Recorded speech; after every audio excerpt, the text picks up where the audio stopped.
Croyant de Béret, Shalom. C'est votre humble serviteur, le docteur Noé. Bienvenue encore sur votre émission d'études bibliques et de la croissance spirituelle. Par la grâce de Dieu, nous sommes arrivés à la deuxième partie de notre sujet, la voix de Caïn, l'égarement de Balaam et la révolte de Corée. On a parlé de la voix de Caïn en expliquant que c'est le refus total de la nature humaine et le premier religieux à venir offrir dans la Bible, c'était Caïn. Et nous sommes arrivés à ce grand point où nous parlons de Balaam. La Bible dit que quand Balak, fils de Tippor, roi de Moab, est venu vers Balaam pour maudire le peuple d'Israël, il savait très bien que ce n'était pas un bon acte, mais quand même il a dit aux serviteurs de Balak, laissez-moi aller consulter Dieu. Et là, j'ai tiré le premier point à ce qui concerne la voix de Balaam, quand les fonctions passent avant la mission. Donc, à cause des titres, à cause du niveau, quand il a vu qu'il s'agissait d'un roi, il était obligé d'aller même contre la volonté de Dieu. Je ne sais pas combien de fois tu as failli détruire les pierres comme Moïse à cause du veau d'or. La Bible dit que quand Moïse avait vu le veau d'or, il avait brisé les pierres, alors que sur les pierres étaient inscrites les lois de Dieu. Je ne sais pas combien de fois tu as failli aller sur le ministère à cause des choses de ce monde. Je ne sais pas combien de fois tu voulais faire comme Balaam, qui savait très bien que maudire ne fait pas parmi le plan de Dieu, mais il a accepté d'aller maudire les peuples d'Israël à cause de Balak. La Bible dit Balak, il était roi. À cause des titres, il y a certaines vérités qui ne sont pas dites à l'Église. À cause des fonctions, il y a certaines choses qui ne sont pas faites à l'Église. Et ma mission, aujourd'hui, c'est pour vous parler et vous délivrer de cette mal-doctrine. Et vous allez voir que maintenant, on a parlé du deuxième point, que la Bible dit que Balaam, il était un devin, il était un faux prophète. Quelqu'un peut se poser une question, comment alors il parvenait à parler de la part de Dieu et il était un devin, il était un faux prophète? J'expliquais que dans l'ancienne alliance, Dieu utilisait les gens comme ça sans avoir tenir compte de leur comportement ou de leur caractère. Genèse chapitre 6, la Bible dit « Mon esprit ne restera pas toujours dans l'homme, car l'homme est chair. » Et vous verrez que la dispensation, les 5 dispensations de l'Ancien Testament, Dieu n'était pas permanent. Dieu venait par visitation. Raison pour laquelle Samson pouvait passer ses nuits dans les maisons des prostituées et être saisi après par le Saint-Esprit. Mais aujourd'hui, la Bible dit que nous sommes les temples du Saint-Esprit. Donc, Dieu regarde notre vie interne et notre vie externe. Raison pour laquelle Jacques est en train de dire la foi sans les œuvres, elle est morte. Et il dit, montre-moi tes œuvres et je te montrerai ma foi. Aujourd'hui, il est difficile de prouver la foi sans les œuvres. C'est les œuvres qui prouvent la foi, mais les œuvres ne donnent pas la foi. C'est les œuvres qui prouvent la foi, mais les œuvres ne donnent pas la foi. Car les œuvres, c'est la conséquence de quelqu'un qui a crié. Vous verrez que Dieu avait dit à Moïse que le mesure du parvis sera le même mesure avec le mesure du tabernacle ou du sanctuaire. Donc, le mesure extérieur était égal avec le mesure interne. Et alors que le tabernacle, c'est l'image de l'homme, le parvis, les lieux saints, les lieux très saints, c'est le corps, l'âme et l'esprit.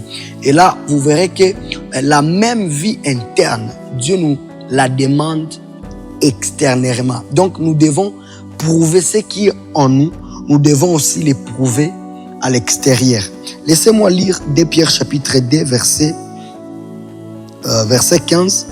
La Bible déclare, « Après avoir quitté les droits chemins, ils se sont égarés en suivant la voie de Balaam, fils de Possor, qui aima les salaires de l'iniquité, mais qui fit repris pour sa transgression une ânesse muette, faisant entendre une voix d'homme, arrêta la démence du prophète. » Donc, le point que je suis en train de parler, c'est sur les faux prophètes ou Balaam, les devins.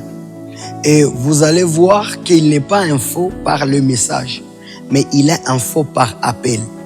Et je dis, pour connaître un serviteur de Dieu, nous devons consulter la Bible. Le premier à être appelé serviteur de Dieu, c'est Moïse dans Deutéronome chapitre 33, verset 1er. La Bible dit, Moïse, l'homme de Dieu, voici le bénédiction qu'il a béni les peuples d'Israël. Mais c'est lui qui nous a beaucoup plus expliqué cela parce qu'il a travaillé dans la dispensation de la gouvernance, c'est Noé. Et j'ai parlé de Noé. Le premier point que nous voyons, c'est qu'il nous enseigne sur un homme de Dieu, c'est l'appel. Genèse chapitre 6, verset 8, la Bible dit, Noé trouva grâce aux yeux de l'Éternel. On est d'abord serviteur de Dieu par appel. Nous allons voir plus tard que Dieu a commencé à vanter Noé, il était intègre, il était ceci. Mais tout ça ne comptait pas avant la grâce. Donc, il était d'abord appelé de Dieu. Dieu a parlé d'abord de la grâce. Et on a vu que quand Paul a commencé à expliquer un serviteur de Dieu, il a dit, le Seigneur m'a mis à part dans le sein de ma mère. Donc, on ne devient pas serviteur, mais on est serviteur. Je l'ai dit en Swahili, ça n'a rien à voir avec la formation théologique. Ça n'a rien à voir avec des techniques. C'est question d'appel. Balaam, il était éloquent. Je suis tellement convaincu qu'il était fort. Nous voyons même Paul. La Bible dit il était versé dans la loi. Il était dans les Sanhédrins. Le canon 70, c'était des vieillards qui étaient appelés pour connaître la Bible. Paul, il était dedans. Mais il n'était pas appelé par Dieu. C'est possible de connaître les Écritures, d'avoir une grande formation. La Bible dit que Moïse était forgé dans toute la sagesse égyptienne. Mais Dieu lui a fait passer dans le désert pendant 40 ans pour lui enseigner. On n'est pas appelé de Dieu, on n'est pas ministre de Dieu par fonction. On est ministre de Dieu par appel. Ephésiens chapitre 4, verset 11. Et tous ceux qu'il a appelés, il les a appelés apôtres, prophètes, évangélistes, pasteurs, pour l'édification du corps de Christ et le perfectionnement des saints. Donc, on est ministre de Dieu par appel. Et il y a le deuxième point que je vis dans la vie de Noé, et c'est là où je vais terminer. Genèse chapitre 6. Disons Genèse chapitre 6, verset 8. La Bible déclare, mais Noé trouva grâce aux yeux de l'Éternel. C'est le premier point pour être un serviteur de Dieu. Le deuxième point, la Bible dit, voici la postérité de Noé. Écoutez bien l'analogie ou la précision de la Bible. C'est que j'aime de la Bible. Voici la postérité de Noé. Mais la Bible, elle avait vu que ce n'est pas bon de parler de sa fonction. Ça parlait de sa mission. Voici la postérité de Noé. Noé était un homme juste et intègre. Oh. Au lieu qu'on nous parle de ce qu'il a déjà réalisé, quand on parle de la postérité de quelqu'un, donc on parle de ce qu'il a déjà réalisé. On parle de sa force. Mais la Bible a vu mieux de ne pas nous parler de ses fonctions avant de nous parler de son caractère. Voici la postérité de Noé. Noé était un homme juste et intègre dans son temps. Noé marchait avec Dieu. Quelqu'un peut se poser une question. Est-ce que la postérité de Noé, qu'il était intègre? Vous allez voir que dans la Bible est centrée sur Jésus. Et souvent, la Bible aime passer les choses moins pour se concentrer sur ce qui est bon. Vous allez voir cela même dans Genèse chapitre 37. La Bible dit, voici la postérité des fils d'Israël. Jacob, voici la postérité des fils de Jacob. Israël aima Joseph.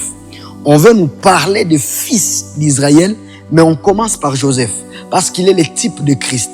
Donc ici aussi, on commence à nous parler d'abord du caractère de Noé, avant de nous parler de sa postérité. Malheureusement, aujourd'hui, les hommes de Dieu veulent passer la postérité avant le caractère. La Bible dit, voici la postérité de Noé. Il était un homme juste et intègre. Dans la prochaine vidéo, je parlerai des caractères d'un homme de Dieu. Mais laissez-moi aujourd'hui d'abord vous parler de ce petit point, de terminer avec ce petit point. Est-ce que tu as du caractère? Il y a des images qui prouvent un homme de Dieu. Donc, on n'est pas homme de Dieu par ce que nous faisons. Nous sommes un serviteur de Dieu d'abord par appel. Et cet appel est prouvé par certaines choses que Paul est en train de citer dans Tite chapitre 4. C'est à la prochaine vidéo que je parlerai de ça. Mais aujourd'hui, je suis venu juste vous donner cette petite pensée de vous montrer que le ministère est suivi par un caractère. On nous parle de l'appel de Noé, il a trouvé grâce, mais on nous dit qu'il avait une postérité. Mais avant qu'on nous parle de sa postérité, on nous a parlé de son caractère. Et Paul est en train de dire, un appelé de Dieu, il se soucie premièrement à plaire à Dieu. Le signe qui montre un appelé, d'abord, il fait toute chose pour la gloire de Dieu. Balaam, il a un faux, non pas par rapport à ce qu'il donne, même pas par rapport à son message, mais par rapport d'abord à son appel. Ne soyez pas impressionnés par ce que les gens font. Ne soyez pas impressionnés par leur ministère. Soyez impressionnés par leur appel. Et cet appel est caractérisé par l'intégrité et la justice. Que le Seigneur vous bénisse. À la prochaine. Amen.